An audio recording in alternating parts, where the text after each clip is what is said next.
Hello, my name is Teresa Rayford, and I'm here on the Northwest Black Experience with my special guest, Michael Chappie Grice. Mr. Grice, hello, and thank you for coming to the show today. We're here to discuss the MLK celebration, the Reverend Dr. Martin Luther King. His birthday is actually tomorrow, but the celebration here in Portland will be on Monday, January 21st. And so we're here to talk about the celebration and what's going to be happening differently this year. And we're just happy to have Michael here today on the show. Thank you, Michael, for coming. Oh, thank you. All right. So how are you doing this day? Oh, never better, as we say. Is it generally this time of the year when you guys start getting really excited about the tribute that's coming up? We start getting excited in September. In September, And wow. so now you can imagine the build-up, the crescendo. Now we're right at that point in the concert when, you know, everything is about to pop open like spring flowers. Well, there's a lot of excitement around the situation this year because it's also the day that our president is going to be inaugurated for his second term. Yes, ma'am. So that's a big reality of the dream that we're all, you know, bringing tribute to. It's incredible. So how do you feel about it? I know incredible is such an incredible word, but well, incredible really is an understatement. If you think about it in the stream of time, there was a time when we just had come out of slavery, and we went through the Reconstruction era, and this kind of hope was present then. And then, of course, you had the election in 1876, and everything's changed, and then we went back into peonage with the Jim Crow system and segregation, separate but equal, and that went on for a good 75 years in addition to what we'd already experienced. But the spirit of African Americans and the spirit of people who seek justice has never been quenched, it's never been quelled, the flame has never been put out. So we're just in the stream of history, and as our executive producer, Mr. Ken Berry, reminds us, and this is our theme for this year, that we stand on the shoulders not only of those who have come before us, but we stand on the shoulders of those who are among us. right on. I believe in that. And I was going to say that with your answer, you went back a few generations, and a lot of our generation that we have now, do you think that they're as in tune to the dream and the reality of our history here in America as we were 28 years ago when the program first started? Do you think that the generations here in the state of Oregon understand the acknowledgement and the value of this production that you guys are bringing back to us year after year? Well, nobody can deny progress, and it's been a progress that's, although it's been incremental, there have been some giant leaps forward. The election of President Barack Obama is one, but there have been many milestones along the way, and most of it occurs for the average American, for the average African American, occurs in their own community, when they have seen their local leaders arise to the level of representing them at the state legislature, at the national, in Congress, and so forth. And so, and many of the changes that have occurred, people mostly feel them locally. And the national changes, such as the Elementary Secondary Education Act, which some people call Title I, made a big difference nationally. The Civil Rights Act made a big difference nationally. And but the real feeling of change, you know, occurs at the local level. And we've seen a lot of progress here in Portland, some of which goes unnoticed. Partly because we have a tendency, and I think that we are socialized to focus on our problems. That's right. But as we often have said in our education circles, if you only define a community or describe a community by the problems that you have, then you have a problem community. That sounds But if like you look a problem. little deeper and look at the successes that you have, the great people that you've had, and I can think of many, Walter C. Reynolds, Dr. Walter C. Reynolds, who was chief of staff of all the physicians at Legacy Emmanuel Hospital, of Bill Hilliard, who was the editor-in-chief of the Oregonian newspaper, Charles Jordan, who was the director of Parks and Recreation and made a difference in Portland as a city of roses, Yes, having a park system which is the envy across the nation. Not to mention our local leaders, you know, the Ron Herndons and the Pastor Jacksons, who have set the stage Absolutely. for change here, positive change, not only for African American people, but for everyone who enjoys the freedoms that we all aspire for. Absolutely. We appreciate it. Again, I was going to say that you mentioned new beginnings, and when I was going through some of the old years previous memorabilia, I see we had Jefferson High School, the Trial Center, and a couple of different locations, including Highland Church. So this year we're going to be at New Beginnings. Can you tell us something about that location for those of us that have never been there before or might just be hearing this for the first time? This year's Keep Alive the Dream will be located at 3300 Northeast 172nd Avenue, which is in East County. Okay. It seems like a long ways, but it's not.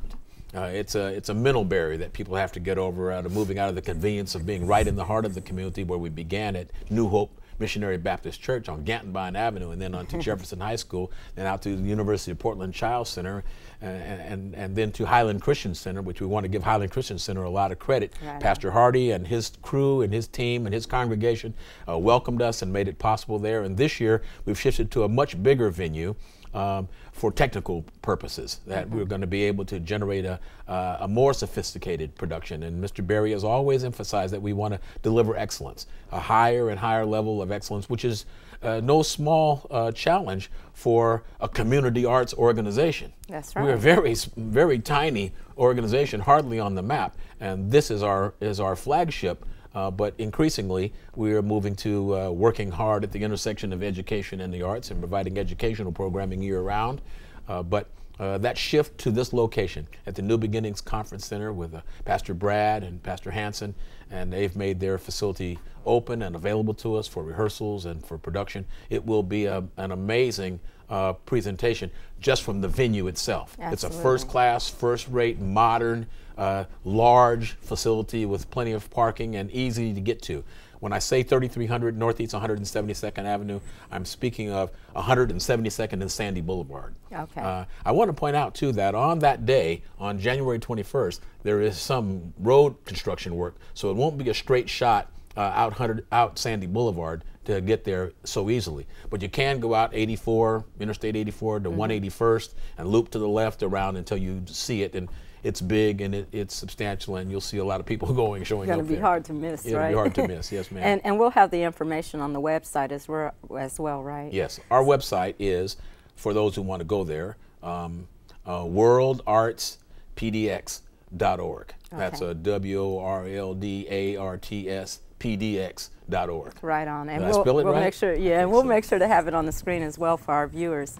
And there it goes for you right there, Michael. Good. I made sure that we covered that. We want people to find the location. I forgot we were in first-rate production Absolutely, facilities. Absolutely. We have a lot of value in our community, so we want to make sure that everybody has access to getting there, and those that don't know will probably find out through this programming. And that's why we appreciate the people here over at Portland Community Media.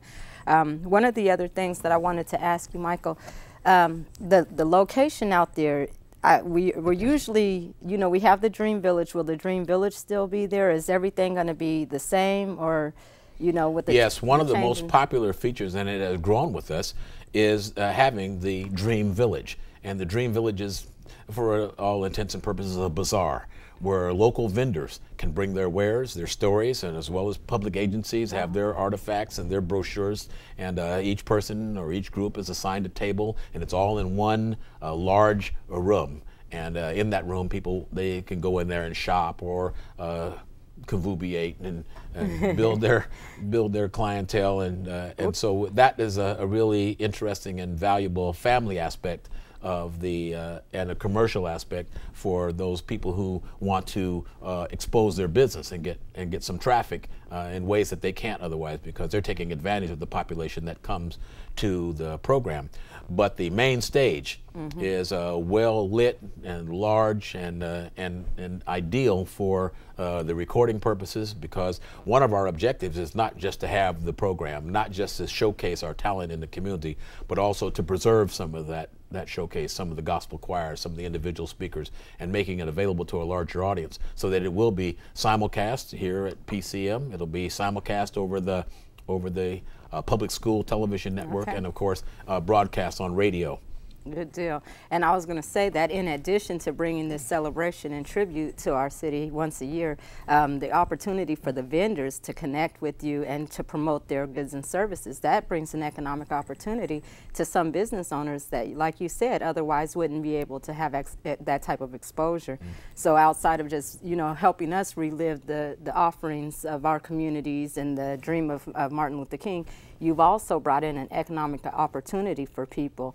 And has that been going on? Has that been a part of it for the entire 27 years, or is that something that you we saw added was a it as we have progressed. Okay.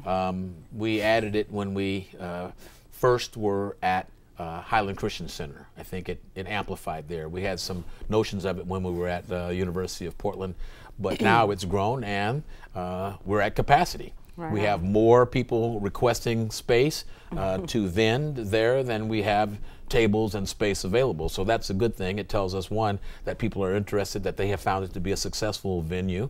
Otherwise, they would bypass it. Yeah. So I was going to say, because you know, community-wise, I noticed a lot of businesses have been suffering. A lot of businesses have gone out of business. Even over the last 10 years, it's been a rapid decline. And so, you know, bringing this type of opportunity to people once a year, I know that it's very helpful. So, well, I don't think it's the answer for anyone's business marketing, but it certainly does two things. One, it puts the general public more in touch with businesses that they would not know about. Some of the businesses are not businesses that occupy a station. I know the Macon Family Art Gallery, it's a mobile business, and I think Phyllis Benton, who has Midnight Ramble African American Film Works, isn't a store that you can go in. You might can get it online. So it puts the community in touch with some of the vendors who we celebrate and who we value, but aren't easily found, you know, walking around the community or going to the malls. But it also puts those businesses in touch with one another. And so that strengthens the hand of the business community, and where there are then collaborations or where there are common interests that might be taken to the city or might be taken to the county, that is fostered as well. okay, and that's a necessary opportunity, because we know that the economy had a slight drop recently, and we're trying to get back on our feet.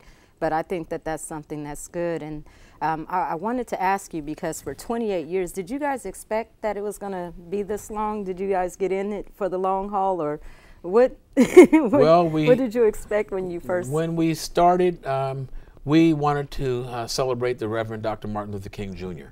And we started this before the Martin Luther King Jr. holiday was enacted. So I guess you can say that Mr. Berry has had vision, and the organization has been able to execute or deliver on that vision. But it's hard to tell from one year to another. I know that maybe 10 years ago, we could hear each other saying, you know, this is going to be our last program, because it takes about 6 months to ramp up for it and about 3 months to recover from it. So, you know, you get the month of July off, and the rest of the time you're thinking about it, or thinking about how you can improve it, or even entertaining some complaints that somebody has about some things. I also want to point to the safety factor.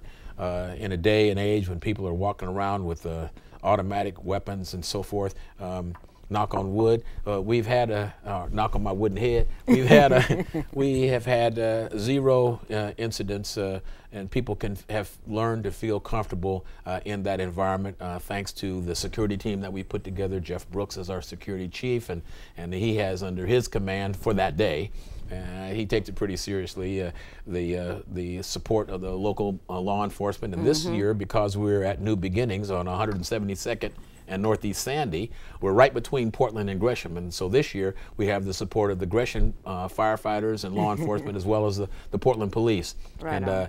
And although it's a relatively invisible and small factor, it is a nice feature to know that we have been fortunate for 27 consecutive years to have 0 incidents of that anybody would be worried about or and feel anything other than safe and happy while they're enjoying the legacy of Reverend Dr. Martin Luther King Jr. Right on. I was going to ask you, so now with the new location and everything else that we have coming up this year, what are some of the other highlights that we can look forward to that probably haven't, you know, haven't been promoted that loud? That's going to be kind of a surprise. Can we get a sneak peek?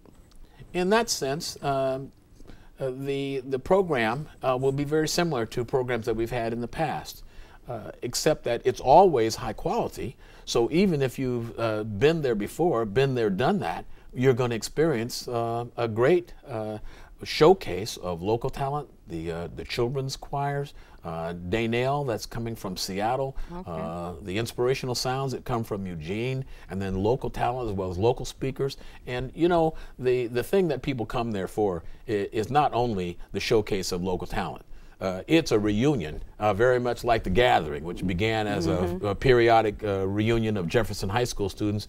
But this reunion, people come there, they see people, some who've come from out of town, who are visiting, others who just live in the same town but haven't crossed paths for many reasons. It's all different brand of vendors. It's a very common man's venue.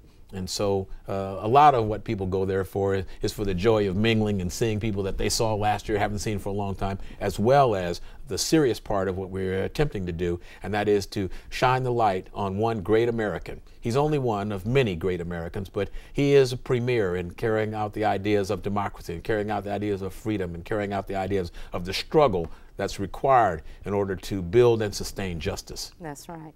I was going to say, Michael, what does my generation need to do so that we can continue the baton of what you guys are passing on to us? Because like you said, over the years you've watched, you know, volunteers and people that have been associated with the program transcend, you know, and the new generation at some point is going to have to step up. What do we need to do to be involved with the program so that we can learn what the techniques are and keep it going the way that it has there's been? two things. One of which that people have taken away from it, and that is we can have a Martin Luther King program too. And I attribute that to Adina Perot and her group that just had a very successful and very enticing program in Vancouver last weekend. Around the city, I know Metropolitan Family Services is going to have a Martin Luther King program on Thursday, and a number of schools have their own, a number of colleges have their own, so it has spawned off, and so other people are having their own program. Nice. And you can't get away if you're having a program about Martin Luther King Jr. You can't get away from the life of Martin Luther King Jr., of the accomplishments of Martin Luther King Jr., what he stood for and how he met challenges. So all of those programs, even if they take different varieties, don't follow our same theme, are doing a service to the larger community just by holding up, you know, one man who gave his life really for freedom. The other thing that comes to mind is that people like to be around other people, and they really take a lot of joy in seeing one another, and then realizing just what you're asking. What shall I do? What can I take away from this that's going to be a benefit to my children or my grandchildren or my community, my little community, or my church? And that then, if you ask what your generation could do or should do, and that is be willing to take more responsibility. Absolutely. Be willing to be unafraid. And I always think of it this way. It's the way I approach it. And if you're going to pray for something, pray for courage. Right on. Because that's what's really needed, is the courage to stand up, to raise your hand, to ask the question, the courage to embrace one another. Because it all boils down to the Christian concept of love. Love your neighbor as you love yourself. That's right. That's not easy to do. Not in a world that you know is asking for us or encouraging us to be more and more selfish, or more and more guarded, or more and more untrustworthy, you know, of our neighbors and so forth. So it requires a little more courage than it used to, I think, to do that in a world that's moving so fast and doesn't necessarily reward that kind of behavior, that kind of peaceful, thoughtful, community embracing. But that's what we encourage. That's what we say to young people. And as a school teacher, I have to say what the great Dr. Asa Hilliard, the historian who is deceased now, but what he told us was to study. Whether you study in your books or whether you study in the Bible, you must study. You must learn and learn deeply and learn carefully how things are done. And as you learn, then it's your obligation, even if you're not a teacher, because if you're a parent, you're going to be a teacher. If you're a community member and you take responsibility, you're going to have to teach someone along the way. You're better prepared to do your job, and nothing like being prepared. We have that in our basketball league. When I was coaching ball with Mr. Don Dixon, who's a great counselor at Jefferson High School, you know, our motto was preparation, preparation, preparation. And it equals success, right? And it equals success. I was going to say, because I don't want our generation to drop the ball. 28 years is a long time to carry a torch and to compile our histories and our family photos. And I mean, there's so much history right there in that program that, you know, I'm looking forward to the 30th anniversary. I'm like, Well, okay, I got to stick around. I got to we looked volunteer. forward to our 25th, and that came and went. And there was a time when this program didn't exist, and there may be a time in the future when it's you know, run its course. But in the meantime, this is right now. This is our opportunity. In between time, this is our opportunity to see what we can do. We use the motto within our team that teamwork makes the dream work. Right on. Capital D on dream.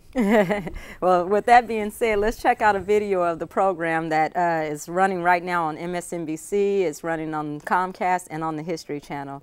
World Arts Foundation, Inc. presents the 28th annual Keep Alive the Dream, a tribute to Reverend Dr. Martin Luther King Jr. Monday, January 21st, 11 a.m. at New Beginnings, 3300 Northeast 172nd Place. Performances by special guest Verizon's How Sweet the Sound 2012 winner Danelle Damon and the Greater Works Chorale. Donation $5 or 5 cans of non-perishable food. Keep Alive the Dream, Monday, January 21st, 11 a.m. at New Beginnings, 3300 Northeast 172nd Place.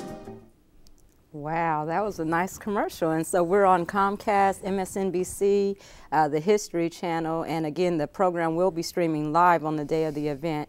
You'll be able to catch it as it comes back through on the Portland Community Media as well, but we are honored today to have the director, Michael Chappie Grice, here.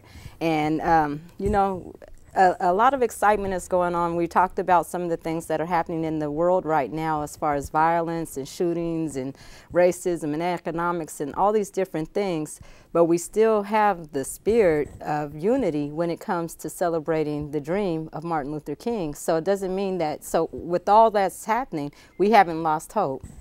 You know, we haven't lost hope. Not at all, as a matter of fact. But, you know, one of the things about a dream, you have to wake up. That's right. And then put it into action. So whatever you learned in your dream or whatever you envisioned in your dream, hopefully that it is something that falls along the line that Martin Luther King, the path that he walked. And it wasn't always good times, as you know, for Martin Luther King. It was a struggle. And our larger culture has always held it difficult. They've given us the right to vote, the right to sit at a lunch counter, the right to sleep in a hotel, to travel freely, grudgingly.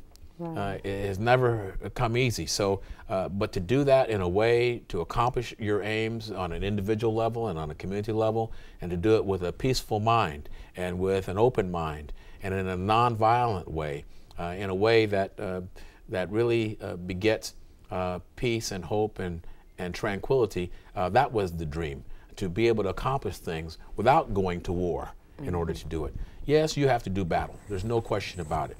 But the idea of being able to slow yourself down and be at peace with yourself and be courageous enough to embrace your friends, your neighbors, and even your enemy was what Martin Luther King was trying to live out. And he did. And that life story and that mission is still a part of our purpose here today with the things that we want to teach our new generation. One of the things you just said about living the dream, I was speaking to some youth a while ago, and I was asking them about their own history. And I said, do you know where you came from? Do you know anything about your family history? Because over the last year, I did a couple of different things where we focused on our founding families here in the city of Portland. And a child told me that they know that we came from Africa as slaves, and that we came here to America, and now we live in the hood. And so to me, it seems like there's a lot of things that they've missed out on. And even though we have Black History Month and we celebrate the life and the dream of Martin Luther King, a lot of the children, they're getting the pictures. You know, sometimes you get a picture at school and they say, color the picture and learn the dream. They're coloring the pictures and they're learning the dream speech, but I don't think that they really understand their value and their history. What do you think as an educator? This is why I suggest that we study. We have pointed on the table, most people don't go any further than the I Have a Dream speech. If they did want to reduce Martin Luther King to a single page, reduce it to the single page that is the letter from the Birmingham jail, where he challenged everyone to live up to the ideals of America. Thank you very much. Well, I'm very proud of you, and I appreciate you for coming on the show today, and I'm just really honored to have you here, and I'm very honored, again, to ask everybody in our city, generation after generation for the last 28 years, have come out and supported this organization and supported each other. because you're the stars of the production. So come out this year. We want to see you out there. We want to take pictures of you. We want to add you to the archive of what we have for the last 27 years for year number 28. And one of the things that is a little bit different, there's going to be a waffle store located in the entrance of the venue. So make sure you stop by there. There's going to be memorabilia, photo albums, and a lot of keepsakes from previous years. But we want to get photos of you and your family and everything else so that we can share it with the World Arts Foundation, Inc. Because, again, this production is brought here every year for you in consideration and the preservation of our history and our families. Thank you. So again, I want to thank Michael Grice for appearing on the show today and talking to us about the World Arts Foundation Incorporated Keep Alive the Dream. Again, that program will be taking place at New Beginnings Church on January 21st. Make sure that you go to the World Arts PDX website to get more information and to get directions. We want to see you there. Come and celebrate the life and the birth of a king. Also, on the same day as the inauguration of President Obama. Come out there and celebrate with family and friends. We want to see you there. Let's close out the show with a poem. This is our dedication to the World Arts Foundation crew, volunteers, and everybody that's been there past, current, and in the future. This poem is by Maya Angelou, and it is Still I Rise. You may write me down in history with your bitter, twisted lies. You may trod me in the very dirt, but still like dust I'll rise. Does my sassiness upset you? Why are you beset with gloom? 'Cause I walk like I've got wells pumping in my living room. I understand. And just like the moons and like suns with the certainty of tides, just like the hope springing high, still I'll rise. Did you want to see me broken, bowed head and lowered eyes, shoulders falling down like teardrops weakened by my soulful cries? Does my haughtiness offend you? Don't you take it awful hard, 'cause I laugh like I've got gold mines digging in my backyard. You may shoot me down with words. You may cut me with your eyes. You may kill me with your hatefulness, but still like air, I'll rise. Does my sexiness upset you? Does it come as a surprise that I dance like I've got diamonds at the meeting of my thighs? Out of the huts of history's shame I rise. Up from a past that's rooted in pain, I rise. I'm a black ocean leaping and wide, welling and swelling, I bear in the tide. Leaving behind nights of terror and fear, I rise. Into a daybreak that's wondrously clear, I rise. Bringing the gifts that my ancestors gave. I am the dream and the hope of the slave. I rise, I rise, I rise.